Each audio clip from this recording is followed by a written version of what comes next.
اس نشست کے اعتبار سے میرا الوداعی تحفہ ہے آپ کے لیے، اور وہ یہ کہ میری جو دینی، ملی، تاریخی، سیاسی، عمرانی جو سوچ ہے، جو فکر ہے میرا، جو 50 برس سے زائد عرصے کے مطالعے اور غور و فکر پر مبنی ہے، جس مطالعے میں میری آنکھیں بنیادی طور پر قرآن اور حدیث ہیں، لیکن یہ کہ دنیا کا مشاہدہ، کھول آنکھ، زمین دیکھ، فلک دیکھ، فضا دیکھ، دنیا میں کیا ہو رہا ہے، کیا کیا عوامل ہیں، ماضی کیا تھا، ہم کہاں کھڑے ہیں، اب کہاں جانا ہے، اس پر میری ایک سوچ ہے، میرا فکر ہے۔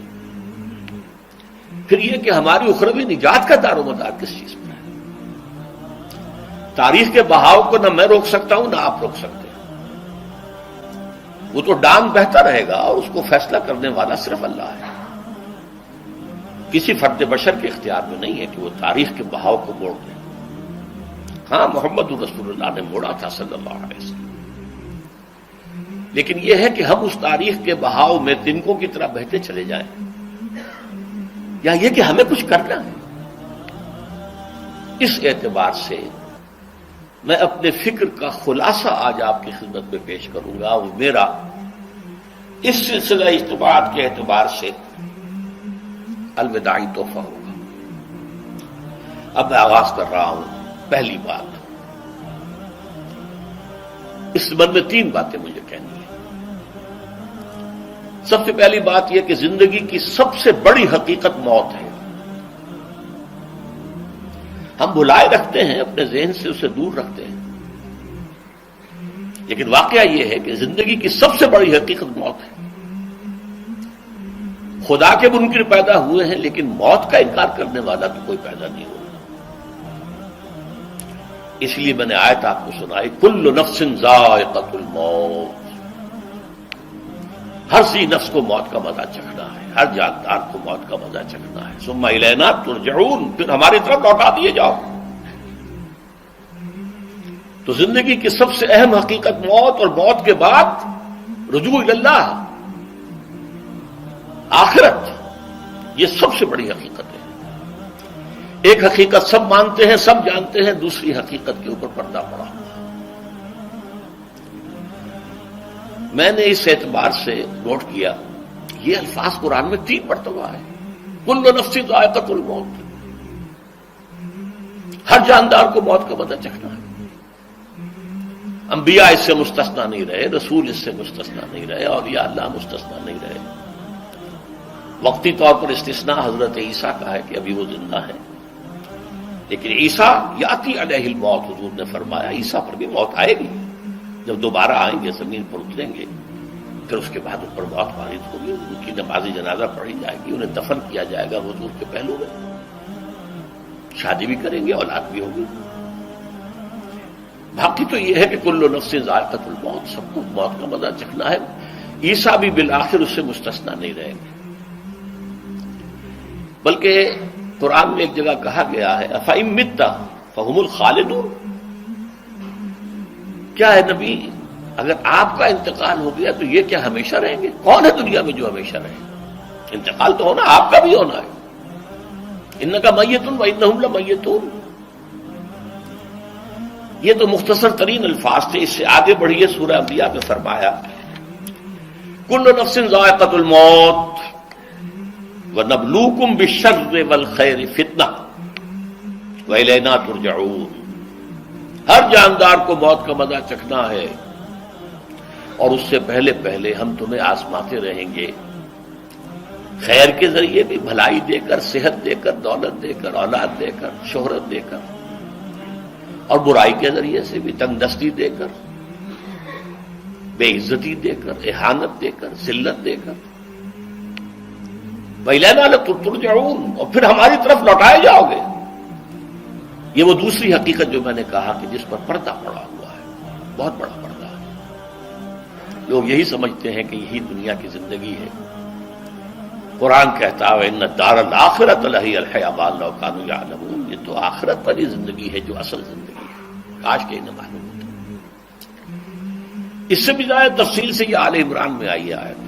کل نفس ذائقۃ الموت وانما توفون اجورکم یوم القیامہ،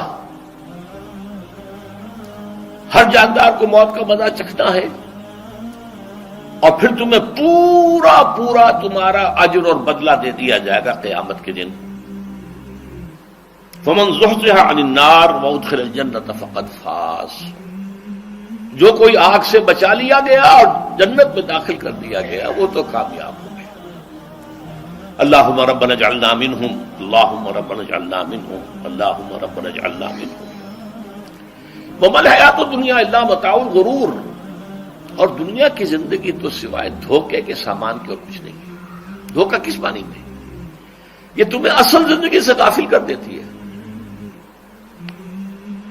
تم کہیں سفر پر جا رہے تھے، تمہارا کہیں گھر تھا، تمہیں واپس آنا تھا، تم راستے ہی میں کسی دلچسپی میں ایسے مگن ہوئے کہ گھر بار سب بھول گئے۔ یہ تو تمہارا عارضی سا سفر تھا، تم نے اسی کو اپنی منزل بنا لیا، اپنا ٹھکانہ بنا لیا، تو دھوکہ دیا اس نے تمہیں۔ ویسے دنیا کی زندگی دھوکہ نہیں ہے، بڑی حقیقت ہے، اس لیے کہ حضور نے فرمایا انما الدنیا مزرعۃ الآخرہ، یہ دنیا آخرت کی کھیتی ہے، یہاں بو گے تو وہاں کاٹو گے، یہاں کچھ کمائی کرو گے تو وہاں اس کا بدلہ ملے گا۔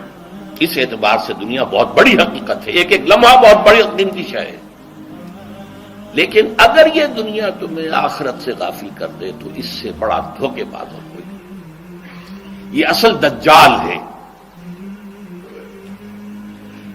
میں نے تقریباً 60 برس کی عمر کو جب میں پہنچا تھا تو موت کا انتظار شروع کر دیا تھا۔ میرے قریبی احباب کو معلوم ہے، میں کہتا رہا، یہ بھی کہتا رہا کہ بھائی میں اپنے حصے کا کام کر چکا، جتنی صلاحیت اللہ نے دی تھی، جتنی بھی میرے اندر استعداد تھی، میں اس کو بھرپور طریقے پر استعمال کر چکا۔ دم واپسی برسر راہ ہے عزیز و اب اللہ ہی اللہ ہے، یہ میرا معاملہ رہا ہے 60 برس کی عمر سے۔ اس کے بعد اللہ نے مزید 14 برس دیے ہیں، یہ نافلۃ لک کے درجے میں کہتا ہوں، اس کا اللہ کا عطیہ خصوصی ہے، نفل ہے، ہمیشہ کہتا رہا ہوں۔ مسنون زندگی تو 61 برس ہے ہمارے حساب سے۔ علامہ اقبال کے بارے میں سنا ہے کہ رویا کرتے تھے کہیں میری عمر حضور کی عمر سے زیادہ نہ ہو جائے۔ وہ 6 مہینے کم ہی رہی ہے حضور کی عمر سے۔ جو حضور کی عمر تھی وہی حضرت ابو بکر کی، وہی حضرت عمر کی، وہی حضرت علی کی۔ ہاں، حضرت عثمان 82 برس کے ہوئے ماشاءاللہ۔ پھر یہاں کے مجددین میں سے وہی عمر حضرت شیخ احمد سرہندی کی، وہی شاہ ولی اللہ دہلوی کی۔ ہاں، شیخ عبدالحق محدث دہلوی رحمۃ اللہ علیہ 82 برس کے ہوئے۔ لیکن یہ میں کہا کرتا تھا مسنون عمر تو 61 برس ہے، جسے ہم 63 کہتے ہیں، وہ اصل میں ہمارے حساب سے 61 بنتا ہے۔ وہ 63 قمری ہے، جو 9 دن کم ہے، قمری سال جو ہے وہ شمسی سال سے۔